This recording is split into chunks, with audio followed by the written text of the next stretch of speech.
Just seconds before the blade fell, Marie Antoinette spoke one final sentence, quiet, human, unforgettable. History remembers Marie Antoinette as a queen.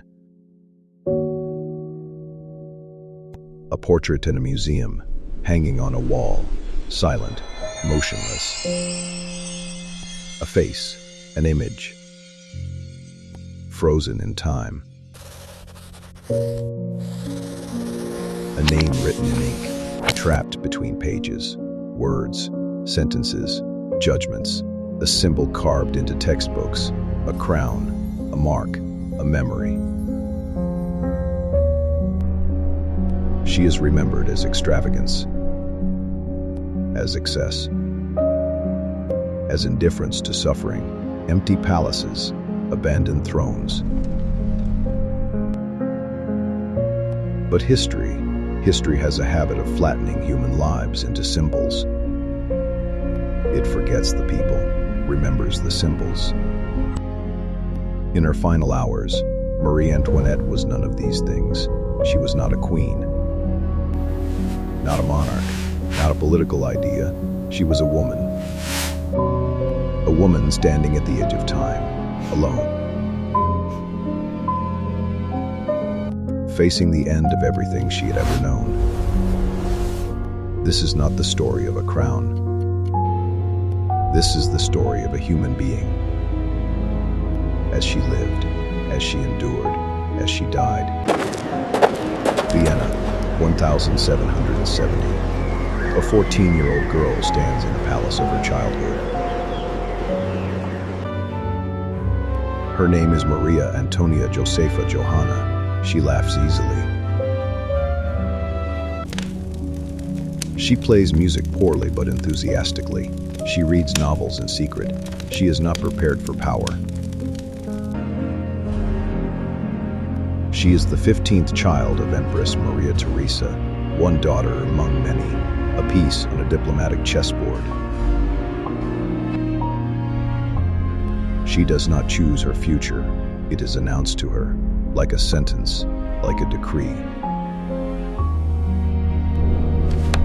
She will marry the future king of France, not for love, not for happiness, but for peace between empires. The journey begins. At the border of France, where ritual takes place, ancient, cold, unyielding. She is ordered to remove everything Austrian, her clothes, her jewelry, her letters, even the locket her mother gave her. Nothing from her past is allowed to cross. No comfort, no memory, no trace of home. A girl is stripped of her identity, given a new name, a new language, a new country, a new life she did not ask for. She steps into France as Marie Antoinette, no longer Maria Antonia, no longer Austrian, no longer herself, and leaves everything she was behind, forever. Versailles, a palace designed to dazzle the world, a monument to absolute power. A place where power wears silk and gold, where marble halls stretch endlessly, where every surface gleams. To outsiders, it is paradise. To Marie Antoinette, it is a prison with velvet walls. Nothing is private. She cannot dress alone. She cannot eat alone. She cannot even sleep without someone watching. Every movement is ritual, every gesture scrutinized, every mistake is gossip, every choice becomes scandal. Her wig is clearly She is foreign, Austrian, the enemy's daughter, never fully accepted, never truly French, always the outsider. She searches for escape in small things, laughter with friends, theater, music, fashion, anything to feel alive. At the Petit Trianon, she pretends, just for moments, that she is ordinary, that the crown does not exist, that she is simply herself. But outside the palace gates, hunger grows. In the streets, in the villages, bellies empty, anger rising. And perception hardens. Rumors spread like wildfire. Truth becomes relevant. They do not see a young woman searching for joy. They do not see a girl trapped in golden chains. They see a queen spending while they starve. They see a foreigner mocking their suffering. They see a symbol, and symbols can be destroyed. Paris. In Paris, stories travel faster than truth. Pamphlets circulate from hand to hand. Caricatures mock and distort. Whispers in taverns become facts in the streets. Gossip transforms into certainty. Rumor becomes history before it even happens. They say she is reckless. They say she bleeds France dry. They say she looks down upon the poor with contempt. They put words in her mouth. Let them eat cake, a phrase, a sentence, a condemnation. She never said it, but it does not matter anymore. The lie is more useful than the truth. France is starving. There is no bread in the markets, no grain in the stores. Children cry from hunger. Anger needs a face. Suffering needs a villain. Rage needs a target. And that face becomes Marie Antoinette. Revolution does not explode in an instant. It grows, quietly, in shadows, in whispers. Relentlessly, day by day, grievance by grievance, until it cannot be ignored, We must strike now while they are vulnerable. until it cannot be reasoned with, until it cannot be stopped. The storm is coming, and she stands directly in its path. October 5th, 1789. A date that changes everything. The day the world breaks open. Bring the king to Paris! Thousands march on Versailles. Women, men, children, armed with pikes, with fury, with desperation. Push harder! It's breaking! We're through! Move! They are hungry. They are done waiting. They are coming for the queen. Charge Doors are forward! smashed. Claim Gates the collapse. throne! The palace Let is the breached. old gods burn! The untouchable is touched. The sacred is violated. The impossible becomes real. The royal family is taken to Paris, not as rulers, as prisoners. The queen is now a captive. Gold turns to iron. Palace halls become cells. Her husband is indecisive, paralyzed. Her children live in fear. It's all right, Everything Louis. familiar becomes foreign. I mean, Marie Antoinette watches her world collapse, piece by piece, day by day, everything she knew vanishing. Power no longer protects, titles mean nothing, the crown cannot save her now.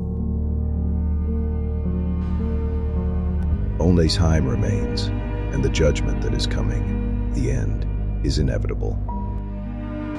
October 14th, 1793. The final judgment, the end of everything. She is no longer Marie Antoinette. She is Widow Capet, a number, a prisoner, nothing more. Her husband is dead, executed months before, his blood already spilled. Her son has been taken from her, torn from her arms, imprisoned in another cell. She has not seen him in months. Her daughter is locked away, alone, terrified, waiting in darkness. The charges are read: treason against France, conspiracy against the Republic, depletion of the national treasury. And then, An unforgivable accusation, the most vile charge imaginable, unspeakable crimes against her own son. For the first time, she breaks her silence. She rises. Her voice cuts through the room. I appeal to all mothers present here. Is such a crime possible? Could any mother? The courtroom freezes. For one moment, she is human again. Not a symbol, not a villain, a mother. But there is no mercy here.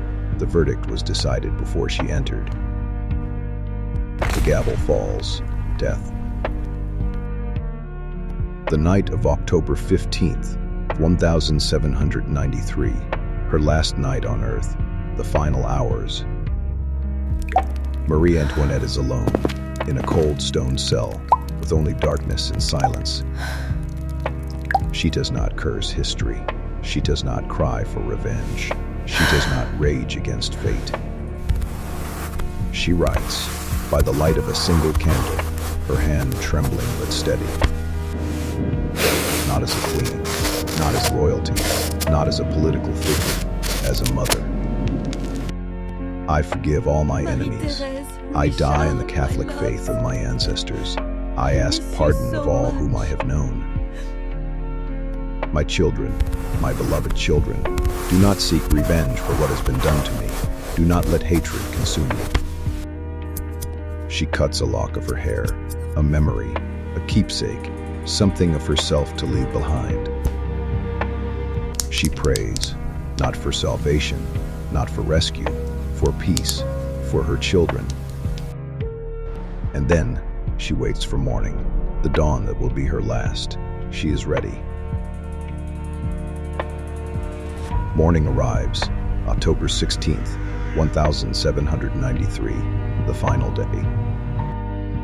She is led from her cell, through stone corridors, into the light.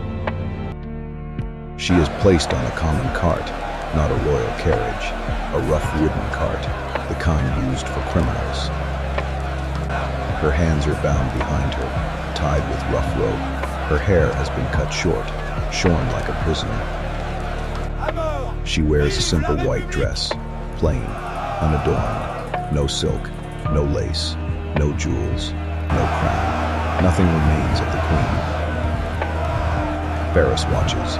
Thousands line the streets, some silent, some jeering, all staring. She does not look away. She does not avert her gaze. She does not weep. She does not beg. She sits upright in the cart, not defiant, not broken, simply present, a woman facing her end, with dignity. The guillotine rises. She steps forward. Her foot slips. She steps on the executioner's shoe. Time pauses. She turns. Pardon me, sir. I did not mean to do that. Courtesy, at the edge of death. Moments later, silence. October 16th, 1793. Marie Antoinette is gone. History will argue forever, villain or victim, guilty or innocent. But in her final moment, she chose grace, and that choice still echoes, because even at the end, we decide who we are. History ends, words remain.